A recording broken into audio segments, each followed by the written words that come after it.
You. So,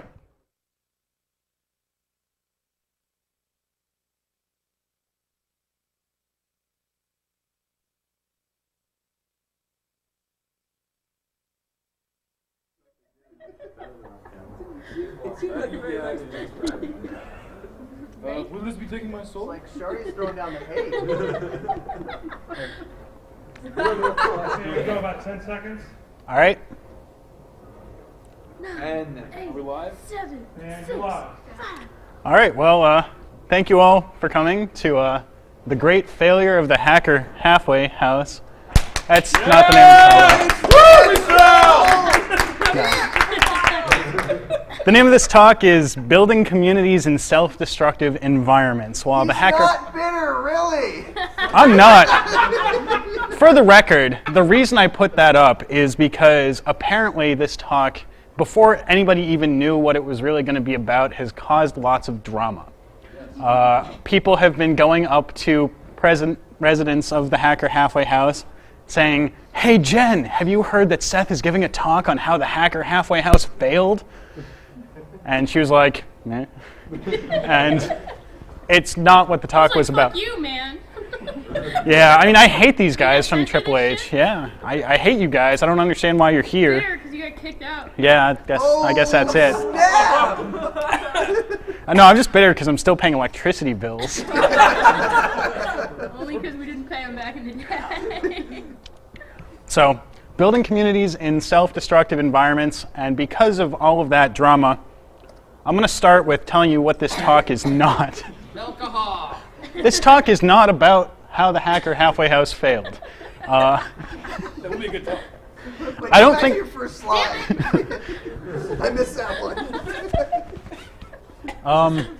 Despite photographic evidence and rumor, the Hacker Halfway House hasn't actually failed. So let's just get that out there first.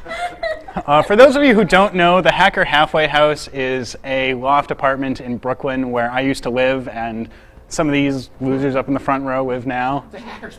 It's a hackerspace. It was featured in a panel at the Fifth Hope, kind of. That's a wicked ass party. Yeah. Yes, and there was a wicked ass party afterwards. So this talk is not about how the Hacker Halfway House failed, even though there are probably going to be many jokes about that. It's also not about how fucking ShmooCon fucking sucks. I have nothing against ShmooCon. Believe it or not. Flip flop, flip flop. This is not a personal attack on anybody involved.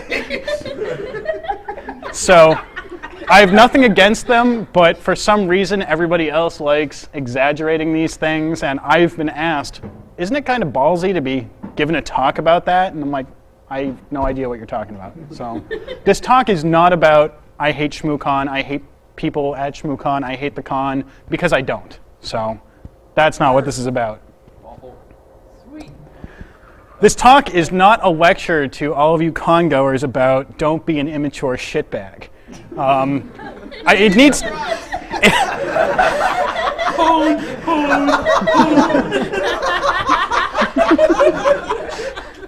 But seriously, guys, like, it's relevant. I'm not going to lecture you about it, but don't be that guy.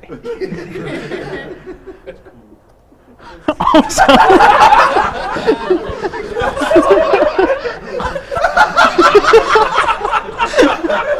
on a similar note,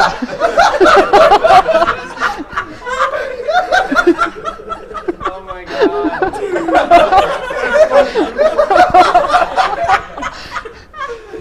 who here?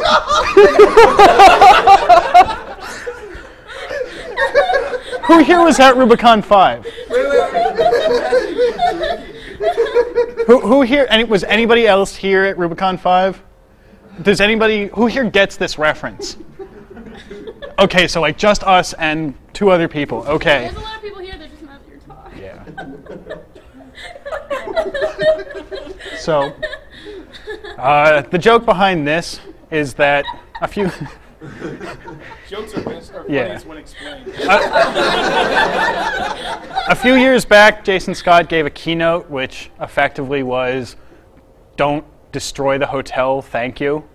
And there was a pretty nasty flame war that happened afterwards, and to this day there is still some animosity, not with me, but with other parties involved. So this talk is not about if you focus your energy like a laser, you can do anything. So, That's cool, right? just about paraphrase, but yes. So, what this talk is, it's observations about communities. I've been involved in a number of group projects, some of them pretty small, some of them pretty big, and had to deal with a whole lot of the not so fun parts of dealing with people, whether it is an actual living arrangement like the Hacker Halfway House was, or something that's completely online like some of my other projects. So I've dealt a lot with this, and people will ask, you know, if I'm trying to do a project like this, what do I do? How did you get so big? How did this start? So this can be a way of, you know, if anybody is thinking of doing something or is stuck in it right now, how to find new methods for solving the common problems that come up and helping you guys or anybody else avoid common mistakes that are very frequently made in the initial stages of these things, not out of stupidity or ignorance or anything like that, just because it seems like a good idea at the time, and later on you realize, why the hell did I do that? So hopefully this will give some insight into those situations. And it's also asking the question that needs to be asked, why do people shit where they eat? In this case, you know, like if we go back, yeah, if we go back a couple of slides, I mean, things have been good here so far, but if you stick an NVIDIA sticker on the hotel property, the hotel staff isn't going to be like, huh, I wonder who did that. We have no idea who might have stuck this NVIDIA sticker from this convention on this elevator wall. Viral marketing. Maybe it is. You never know. But it raises the question, why do people make things more difficult for something that they ultimately hope to benefit from? So the first community that I'm going to talk about, let's like start.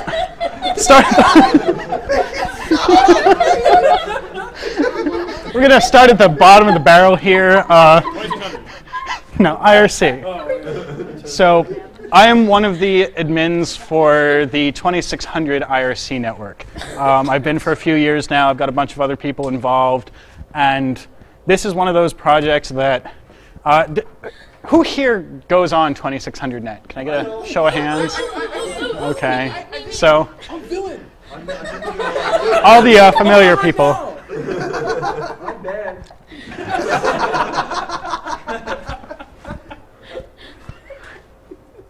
So a little history. Good for us? What? Yeah. So here's a little timeline of how 2600net has operated. A number of years ago, it was basically anarchy. There were administrators and, you know, stories of the administrators taking down servers with baseball bats and nobody fixing anything. And No, someone broke in and fixed a lot of stuff. yeah, SJ. When there were a bunch of botnet floods, one of my friends, he broke into all of the IRC servers and put up some anti-flood bots and then patched all the servers just so that we could actually use the IRC network. He compromised, rooted all of the 2600 servers. So it was completely unmaintained. And then people got upset at this, and they decided to fight back against the poor maintenance of the network by DDoSing the shit out of it. And as a result, it was down for about 1.5 to 2 years. While there was restructuring, reorganization, trying to find people who were actually willing to put up a machine that they knew was just going to be DDoSed. It came back up with some people who weren't generally involved in the project, and then Ted stole our passwords. The guy who ran services wasn't doing his job, and we delinked his services, and people turned the fact that he kept the password database into this huge drama that is still brought up to this day, because, oh no, he has our encrypted passwords, he might try to log into our bank accounts, this is criminal negligence on your part, we're going to sue you. What? So there was that, and now today we have an IRC network. It's got 5 or 6 leafs. It works. It's not perfect, but it's reasonably, it works. That's about the best you can get from IRC, just because of the way it's designed. What's a CCNA? I'm going to get to that. So, some of the problems that we've had here, and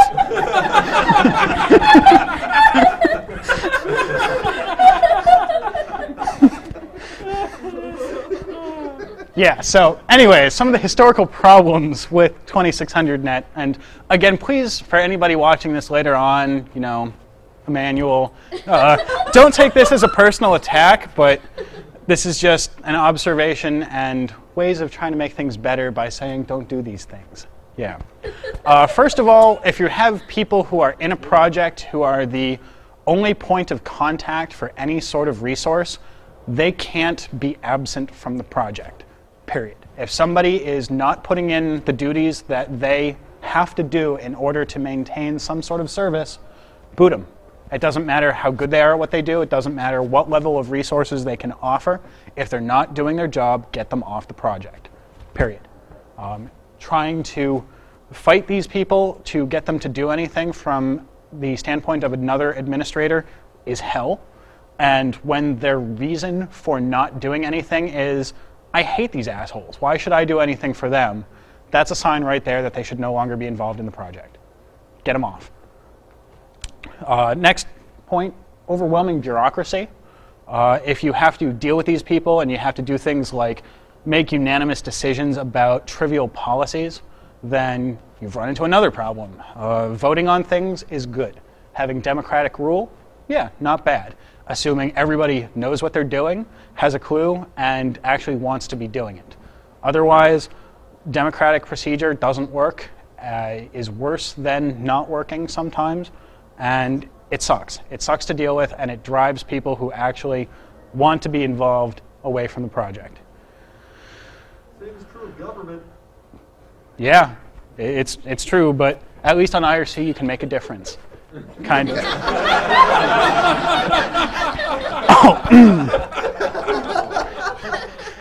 So, next issue, decentralized command structure.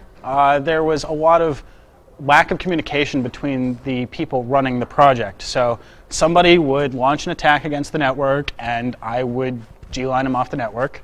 And then this person would send Emmanuel an email saying, oh, well, this Shardy guy is a real dick, and he just G-lined me for no reason because I was just trying to chat. I was trying to chat on the IRC. And then immediately the ban would be lifted, and the guy would come back and start doing the same things again. And it would go back and forth. People would take, you know, if dad says you can't do something, then go to mom and ask her. It's same policy, and yeah, all of those illegitimate children. Yeah, all those illegitimate children I have thanks to Wikipedia. Well, see, I learned how to use birth control on Wikipedia. So I think there might have been a problem there. All right, and then the freedom of speech issues. This is a recent problem on 2600net. And what happened was people equate 2600 with freedom of speech. And then, okay, yeah, that's reasonable. And then they take that one step further and say freedom of speech means the ability to say whatever I want, wherever I want, fuck you, go away. So unfortunately, people started using extremely hateful slang in IRC to the point of where, yeah, dropping the N-bomb. To the point of where people were... Entire sentences were constructed. Yes, yes. Whole sentences in IRC. But most people were joking around because they thought it was a non-issue. But what they didn't realize is that I was getting emails off of the network, off of the lists, saying, I can't believe you, of all people, is racist. Like, I cannot believe that you're racist. I can't believe that you support this activity. I can't believe that you let it happen. Fuck you. And I'm kind of uncomfortable with that. You know, it's the internet, so I shouldn't take it seriously, blah, blah, blah.